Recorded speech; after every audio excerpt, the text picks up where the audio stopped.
ومن يضلله فلا هادي له أشهد أن لا إله إلا الله وحده لا شريك له وأشهد أن محمدا عبده ورسوله لا نبي ولا رسول بعده قال الله تعالى في كتابه الكريم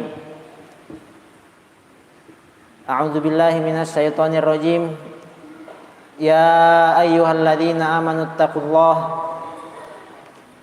اتقوا الله حق تقاته ولا تموتن إلا وأنتم مسلمون وقال أيضا يا أيها الناس اتقوا ربكم الذي خلقكم من نفس واحدة وخلق منها زوجها وبث منهما رجالا كثيرا ونساء واتقوا الله الذي تساءلون به والأرحام ورسوله فقد فاز فوزا عظيما أما بعد فإن أصدق الحديث كتاب الله وخير الهدي هدي محمد صلى الله عليه وسلم وشر الأمور محدثاتها فإن كل محدثة في الدين بدعة وكل بدعة ضلالة وفي رواية وكل ضلالة في النار أو كما قال عليه الصلاة والسلام.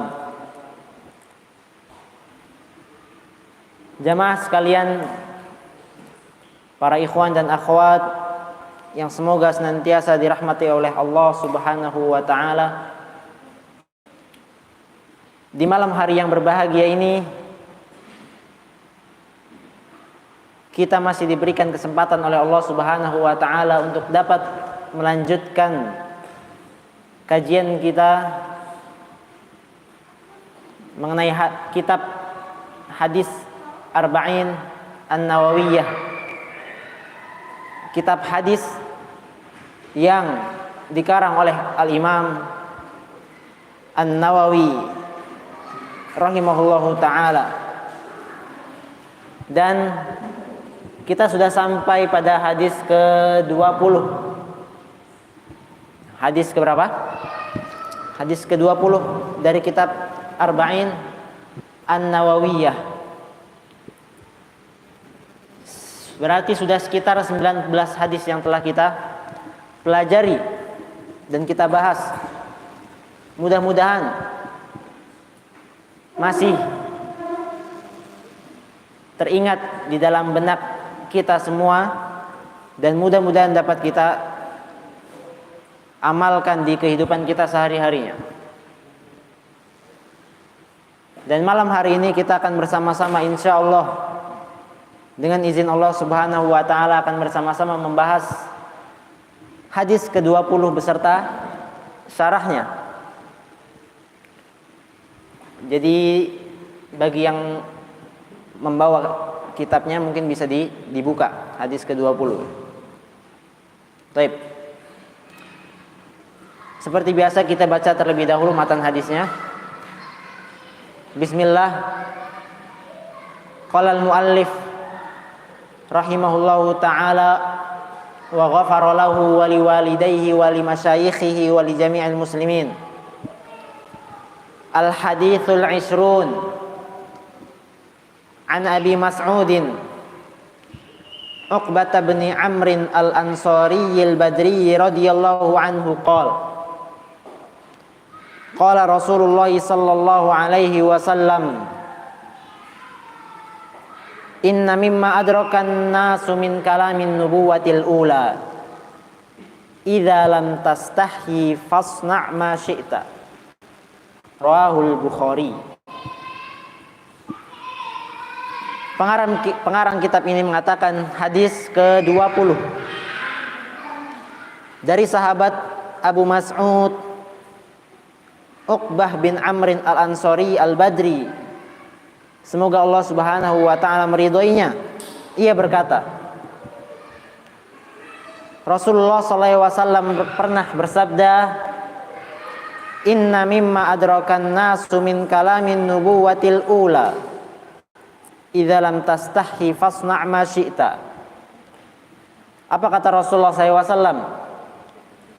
Di antara perkara yang didapati oleh manusia dari ucapan nabi-nabi terdahulu adalah jika engkau tidak malu, jika engkau tidak memiliki rasa malu, maka lakukanlah apapun yang kau sukai, kerjakanlah apa saja yang engkau kehendaki.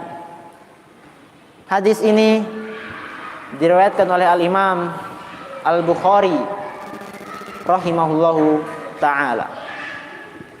Baik, jamaah yang dimuliakan oleh Allah Subhanahu wa ta'ala, hadis ini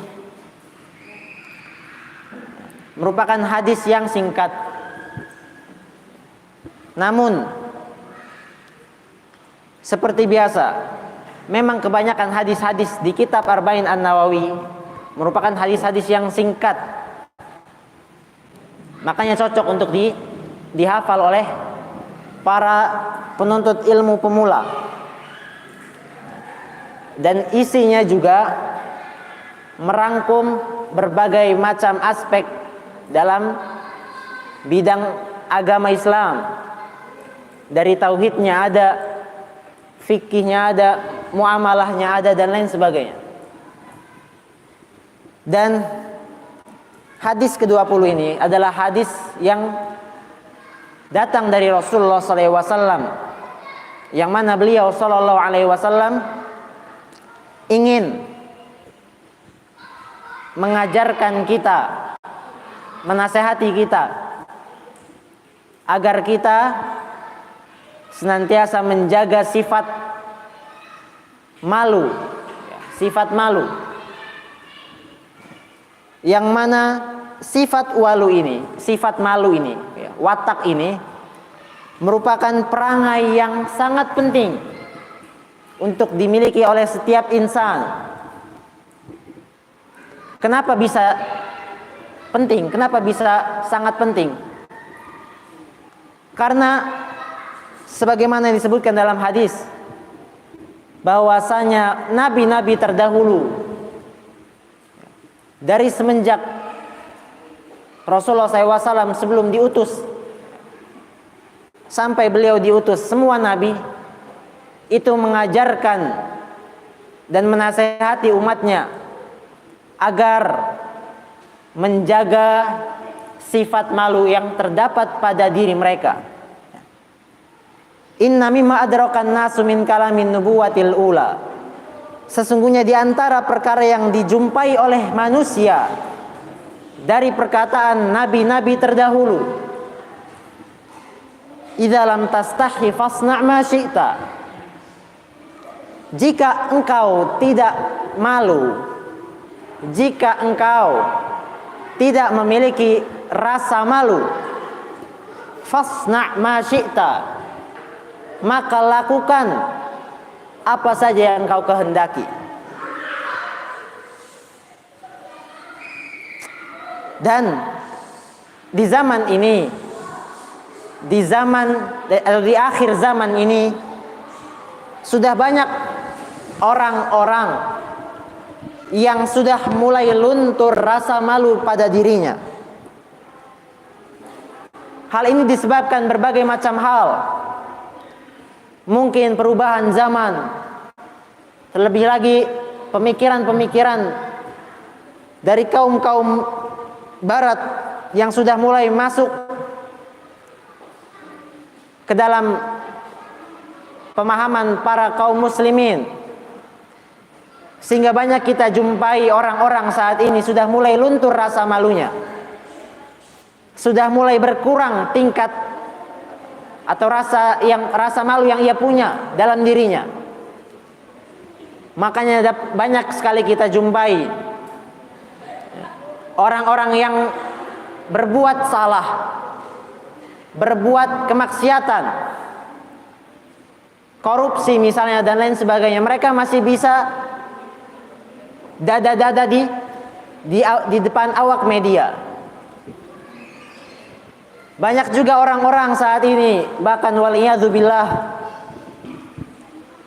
yang mana mayoritasnya adalah para wanita yang sudah seharusnya mereka ya, para wanita ini sudah seharusnya mereka menjaga rasa malunya. Dan banyak kita jumpai di salah satu aplikasi, banyak wanita-wanita yang memamerkan auratnya, berjoget sana, berjoget sini, dan lain sebagainya. Sudah mulai berkurang tingkat rasa malunya. Dan ini merupakan salah satu fitnah yang kita jumpai di akhir zaman ini. Maka kita selaku kaum muslimin, selaku orang-orang yang beriman, sudah sepantasnya bagi kita untuk menjaga rasa malu yang ada pada diri kita. Karena rasa malu ini merupakan sifat yang penting dan mulia yang dimiliki oleh setiap insan. Banyak sekali dalil-dalil yang membahas tentang keutamaan rasa malu ini. Di antaranya Rasulullah SAW pernah bersabda, Al-imanu bid'un wa sab'una syu'bah. Iman itu ada sekitar 70 cabang. A'laha qawlu la ilaha illallah. Puncaknya adalah perkataan la ilaha illallah. Ini puncak keimanan seseorang, yaitu perkataan la ilaha illallah. Tidak ada ilah yang berhak disembah melainkan hanya Allah Subhanahu wa taala. Wa adnaha imatatul adza 'anit thariq. Dan tingkat yang paling rendah dari keimanan seseorang adalah mengambil gangguan-gangguan yang ada di jalan, baik itu duri, paku, ranting pohon, dan lain sebagainya yang dapat mengganggu jalannya kaum muslimin. Kemudian Rasulullah SAW melanjutkan, wal haya'u syu'batun minal iman. Dan rasa malu itu merupakan salah satu cabang dari keimanan seseorang. Berarti yang namanya rasa malu ini ada kaitannya dengan iman, ada kaitannya dengan keimanan seseorang. Maka hendaknya kita menjaga rasa malu kita, sebagaimana kita menjaga iman kita. Kemudian di hadis yang lain Rasulullah SAW pernah bersabda, al-haya'u wal imanu qurina jami'an. Rasa malu dan juga keimanan itu keduanya saling digandengkan. Idza rufi'a ahaduhuma rufi'al akhar. Jika salah satu di antara keduanya diangkat, maka yang lain pun ikut terangkat, ikut hilang. Jadi tidak bisa terlepas antara rasa malu dan juga keimanan seseorang. Kalau salah satunya hilang dari diri seorang hamba, maka yang lainnya pun akan ikut hilang. Jika rasa malu yang ada di diri kita sudah mulai menurun tingkat kualitasnya, maka hati-hati. Ditakutkan keimanan yang ada di dalam diri kita pun akan semakin menurun kualitasnya. Kemudian Rasulullah SAW juga pernah mengatakan, al-haya'u la ya'ti illa bi khair. Rasa malu itu tidak dijumpai kecuali akan mendatangkan yang namanya kebaikan. Rasa malu itu tidak dijumpai kecuali akan mendatangkan bagi orang tersebut kebaikan-kebaikan yang akan ia peroleh.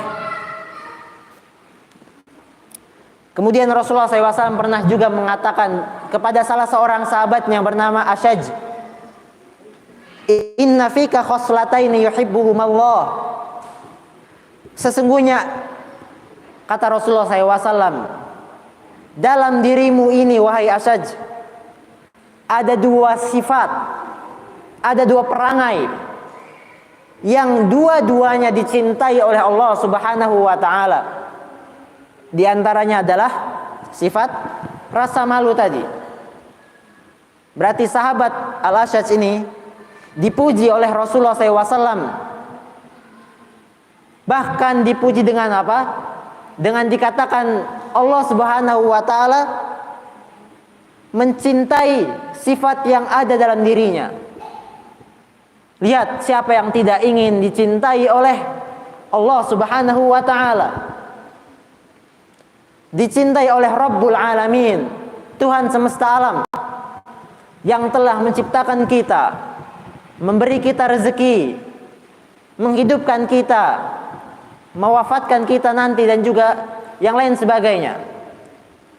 Maka barang siapa yang ingin dicintai oleh Allah Subhanahu wa ta'ala, hendaknya ia menjaga rasa malu yang ada dalam dirinya. Kemudian hadis ini, yaitu hadis ke-20, datang dengan dua tafsiran. Ada dua tafsiran. Yang pertama, bisa kita tafsir, bisa kita artikan hadis ini sebagai bentuk ancaman, hinaan, celaan dari Rasulullah SAW, yang mana ancaman ini juga terbagi lagi menjadi dua. Yang pertama, ancamannya dalam bentuk perintah. Perintah. Rasulullah SAW mengatakan, inna idza lam tastahi fasna ma syi'ta. Maksudnya apa? Siapa saja yang tidak punya malu, siapa saja yang tidak punya rasa malu, maka lakukan apapun yang kau sukai. Di sini Rasulullah SAW memerintah, namun perintah beliau dalam konteks ancaman. Siapa saja, kata Rasulullah SAW, yang tidak punya rasa malu, maka lakukan apa saja yang kau sukai. Bukan berarti kita harus melakukan perintah Rasulullah SAW, bukan. Perintah beliau ini sama. Sebagaimana Allah Subhanahu wa ta'ala juga pernah berfirman dalam ayatnya, mendatangkan sebuah ancaman, namun dalam konteks perintah. Allah Subhanahu wa ta'ala berfirman, faman syaa'a falyu'min wa man syaa'a falyakfur. Ada di surat Al-Kahfi kalau tidak salah ya. Maka barang siapa saja yang hendak beriman, silakan beriman, kata Allah Subhanahu wa ta'ala. Dan siapa saja yang mau kufur, silakan kufur. Namun bukan berarti kita melaksanakan perintah Allah agar kita kufur, bukan. Hati-hati. Perintah tersebut merupakan ancaman, merupakan tantangan dari Allah Subhanahu wa ta'ala. Kalau kau berani, ya, kalau kamu mau, silakan beriman. Dan kalau engkau mau, silakan kufur. Namun ingat, jika kamu kufur, Allah Subhanahu wa ta'ala telah menyiapkan bagi orang masing-masing keduanya. Yang beriman akan Allah sediakan surganya, dan yang kufur akan Allah sediakan bagi mereka azab yang pedih. Begitu sama hadis ini, Rasulullah SAW memerintahkan kita, kalau kita nggak punya rasa malu, silakan lakukan apa saja yang kau mau. Namun kau pun harus siap akan konsekuensinya. Ini merupakan tafsiran pertama ya, ancaman dalam bentuk perintah. Kemudian ada juga ancaman dalam bentuk kabar. Jadi hadis ini bisa diartikan dengan sebuah ancaman yang datang dalam konteks kabar, bukan perintah tapi kabar. Maksudnya apa? Hadis ini bermakna orang yang tidak punya rasa malu, maka ia akan melakukan apa saja yang ia sukai, yang ia kehendaki. Ini kabar yang datang dari Rasulullah SAW. Orang yang tidak punya rasa malu, ia akan melakukan apa saja yang ia sukai. Namun di dalamnya terdapat sebuah celaan, mencela orang-orang yang berbuat seenaknya tanpa memikirkan konsekuensi yang ia perbuat. Kemudian tafsiran yang kedua dari hadis ini. Hadis ini juga bisa diartikan, kata sebagian para ulama, bahwasanya Rasulullah SAW ingin memberikan sebuah anjuran kebaikan bagi umatnya. Hadis ini bisa diartikan sebagai sebuah anjuran untuk melakukan amalan kebaikan. Ya. Berarti apa? Cara memahami hadis ini, cara mengartikannya pun berbeda dengan tafsiran yang pertama. Kalau yang pertama itu bermakna celaan, kalau yang kedua bermakna anjuran kebaikan. Kebalikannya berarti. Berarti sabda Rasulullah SAW, "Idza lam tastahi fasna ma syi'ta." Dalam menurut tafsiran yang kedua ini adalah, jika perbuatan tersebut memanglah baik dan tidak memalukan, gak malu-maluin perbuatan tersebut, maka tidak perlu takut, tidak perlu malu untuk melakukan hal tersebut, silahkan. Jadi kata Rasulullah SAW, ini penafsiran yang kedua yang mengatakan bahwasanya hadis ini bermakna anjuran kebaikan. Jadi jika kita lihat bahwasanya perbuatan yang akan kita lakukan merupakan sesuatu yang baik, yang bernilai pahala di sisi Allah Subhanahu wa taala, maka jangan sekali-kali kita malu untuk melakukan hal tersebut. Karena hal tersebut adalah sebuah kebaikan. Dan yang namanya kita selaku kaum muslimin harus untuk bersegera menuju yang namanya kebaikan, memperbanyak amal soleh, berlomba-lomba. Jangan malu untuk melakukan amal kebajikan. Contohnya,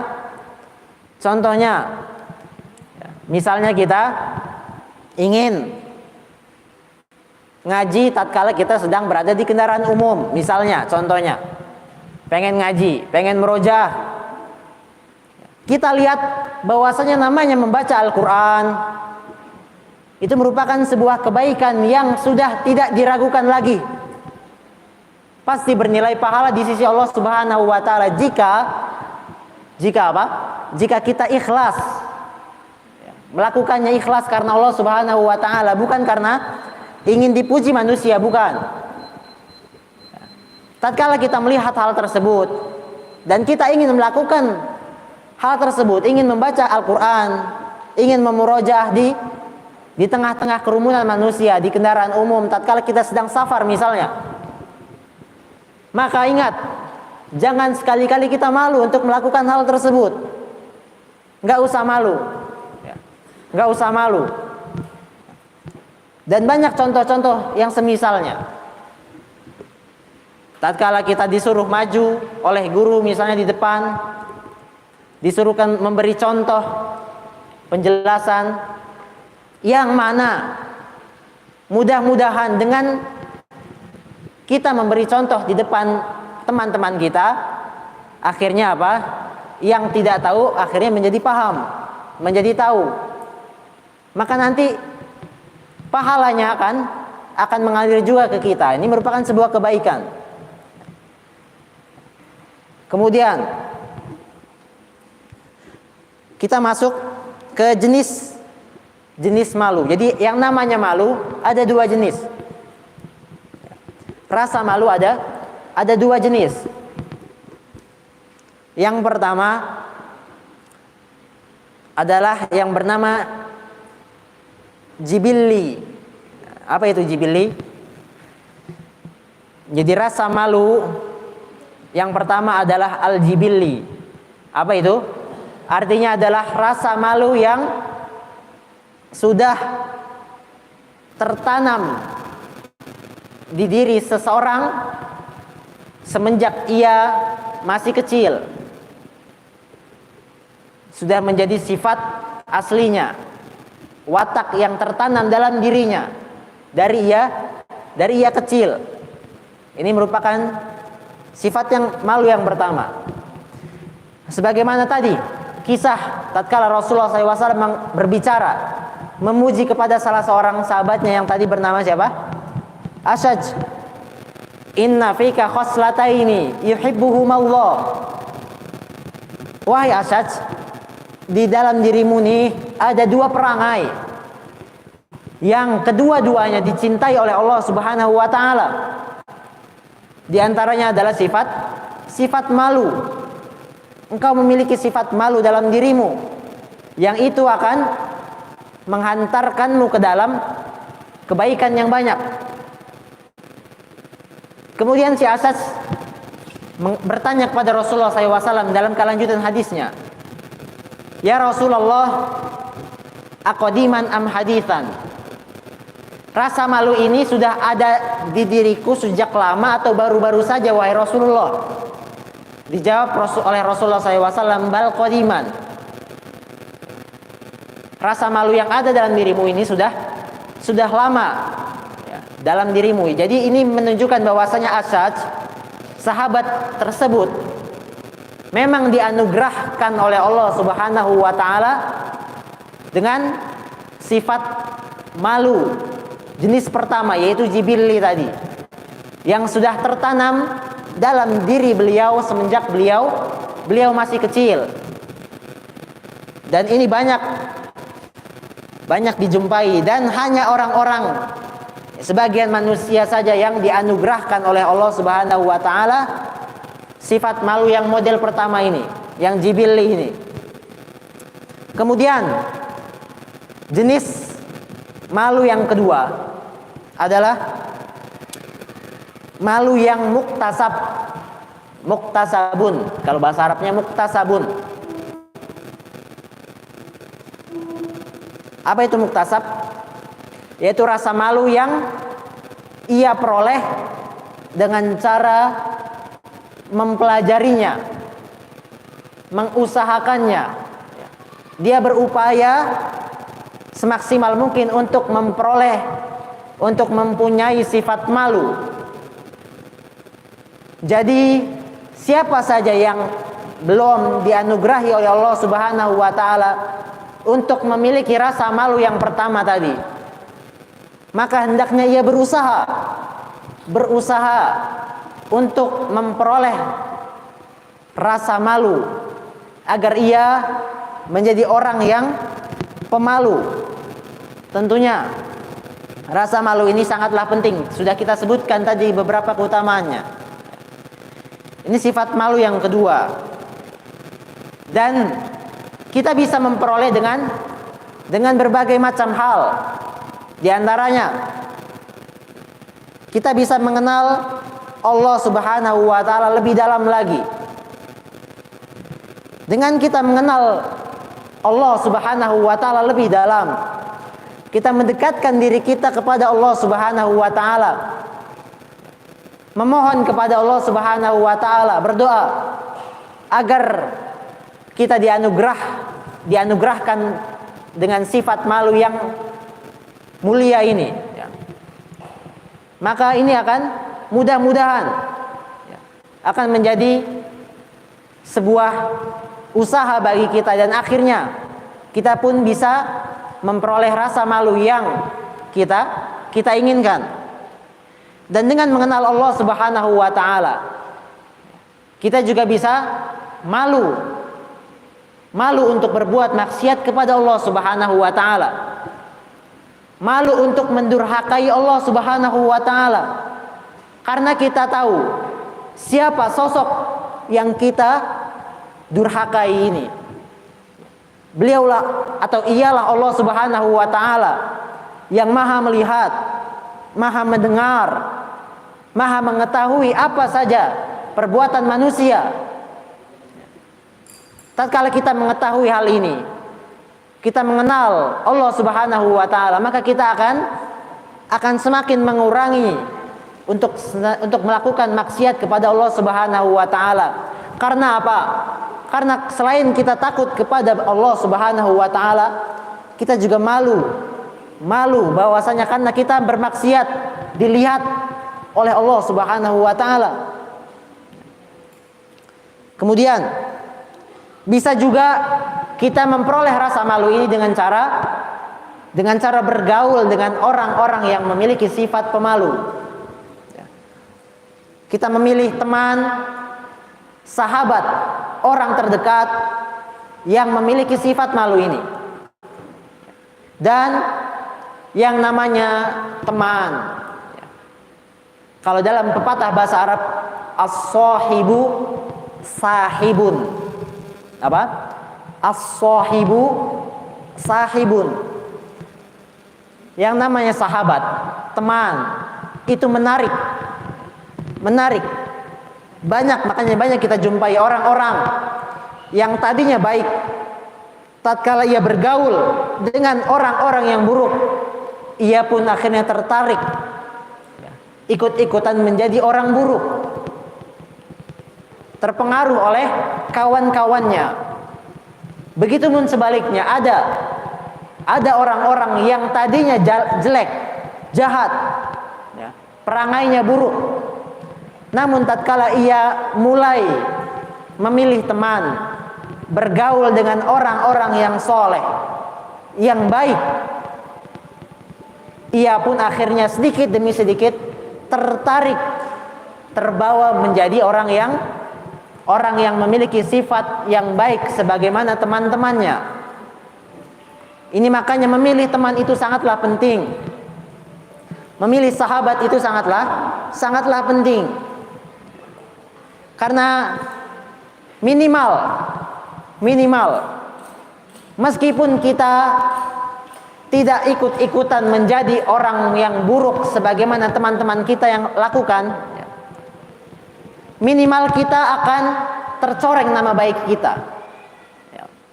Meskipun kita tidak mengikuti hal yang sama sebagaimana teman-teman kita lakukan, minimal nama baik kita tercoreng. Makanya banyak orang-orang yang sebenarnya mereka tidak ikutan narkoba, akhirnya apa? Terciduk juga sama polisi. Meskipun ia tidak ikut-ikutan, tapi tetap diciduk sama polisi. Kenapa? Karena ngumpulnya sama teman-teman yang seperti itu. Begitupun sebaliknya, meskipun kita tidak bisa menjadi orang yang soleh sebagaimana teman-teman kita, minimal apa? Minimal nama kita menjadi harum. Kita pun dikenal baik oleh orang-orang. Itu minimal. Meskipun kita tidak bisa mencapai tingkat kesolehan teman-teman kita. Makanya tadi as-sahibu sahibun. Yang namanya sahabat, kerabat atau teman akrab, itu akan menarik. Bisa saja menarik kita kepada keburukan ataupun kebaikan. Baik, jamaah yang dimuliakan oleh Allah Subhanahu wa taala. Selanjutnya kita masuk ke beberapa faedah yang dapat kita petik dari hadis ke-20 ini. Faedah yang pertama adalah annal athara anil umamis sabiqah qad tabqa ila hadhil ummah, bahwasanya ucapan-ucapan orang-orang terdahulu masih dapat kita jumpai sampai saat ini. Bahwasanya ucapan-ucapan orang-orang zaman dahulu masih dapat kita jumpai sampai saat ini. Buktinya apa? Buktinya adalah hadis ke-20 ini. Rasulullah SAW bersabda, sesungguhnya hal yang didapati oleh manusia dari perkataan nabi-nabi terdahulu. Nabi-nabi terdahulu berarti orang-orang zaman dahulu. Apa? Idza lam tastahi fasna ma syi'ta. Manusia mendapati bahwasanya nabi-nabi terdahulu seringkali mengucapkan atau menasihati umatnya untuk apa? Jika seandainya engkau tidak memiliki rasa malu, maka lakukan apa saja yang kau kehendaki. Kemudian faedah yang kedua,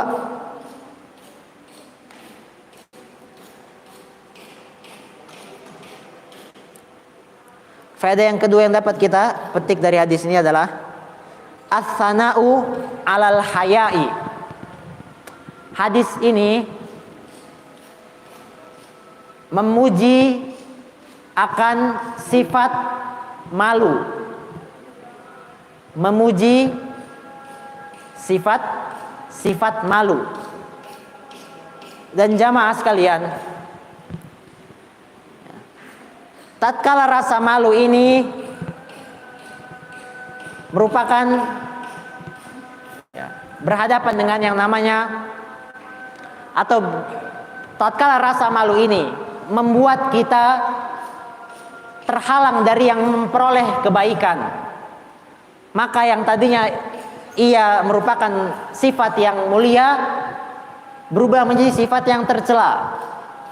Contohnya tadi, tatkala kita tahu bahwasanya bersedekah itu memiliki keutamaan yang banyak, namun kita malu untuk bersedekah, malu untuk mengeluarkan harta kita, takut dibilang ria, takut dibilang sok-sokan dan lain sebagainya, maka yang tadinya dia mulia menjadi tidak mulia karena ia menghalangi kita untuk melakukan amal kebaikan.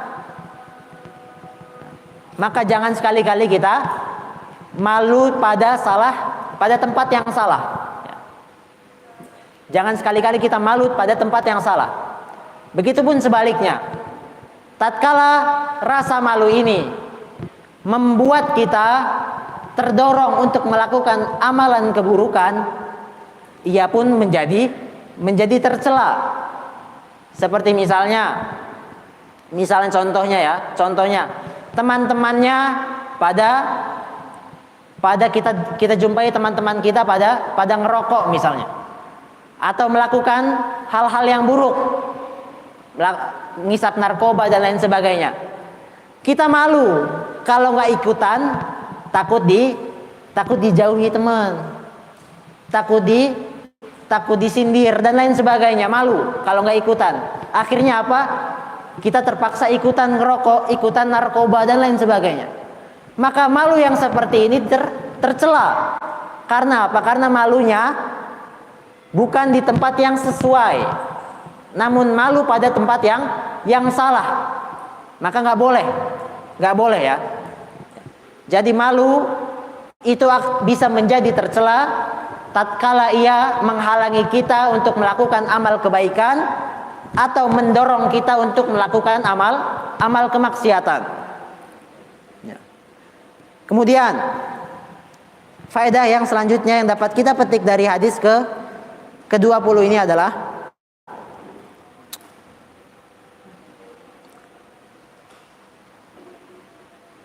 anna min khuluqil insan alladzi la yastahi an yaf'ala ma syaa wa la yubali.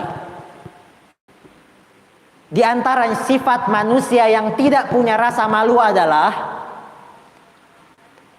di antara karakter, watak atau perangai yang dimiliki oleh orang-orang yang tidak memiliki rasa malu adalah apa?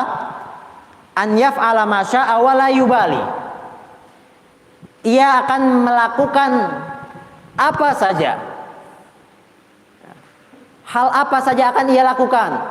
Wa la yubali, dan ia tidak memperdulikannya. Jadi dia mau melakukan A, nggak peduli, yang penting ngerjain. Mau melakukan B, nggak mikir dua kali, yang penting ngelakuin aja udah. Ya.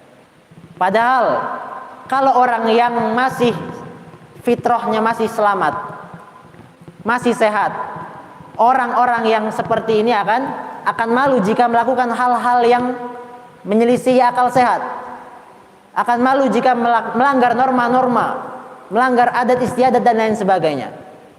Namun kebalikannya, orang-orang yang tidak memiliki rasa malu, mereka tidak akan memperdulikan yang namanya aturan agama ataupun norma-norma yang ada dalam masyarakat. Mereka akan terabas begitu saja, ya, terobos begitu saja. Ya. Dan kemudian faedah terakhir yang dapat kita petik dari hadis ini adalah fihi ar-raddu alal jabariyah. Hadis ini merupakan bantahan bagi kelompok Jabariyah. Siapa itu kelompok Jabariyah? Yaitu sekelompok orang yang memiliki pemahaman bahwasanya manusia ini tidak memiliki kuasa, tidak memiliki kehendak. Jadi ibarat sebuah boneka. Setiap manusia ini mereka ngangkat tangan seperti ini, itu karena Allah Subhanahu wa taala menggerakkan tangan kita, kata mereka.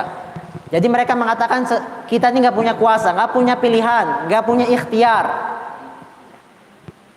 Seakan-akan kita seperti boneka. Dan yang fatal, yang bahaya dari pemahaman sepertinya adalah jika seandainya kita melakukan maksiat, kita mencuri misalnya, mengambil harta orang lain, maka sesuai dengan pemahaman mereka, mereka mengatakan bahwasanya tatkala kita mencuri berarti ini memang kehendak Allah. Allah yang menggerakkan tangan kita untuk mengambil harta orang lain dengan jalan yang tidak benar. Waliyadzubillah, waliyadzubillah. Padahal tidak demikian. Allah Subhanahu wa taala menakdirkan untuk kita, namun juga memberikan untuk kita sebuah pilihan.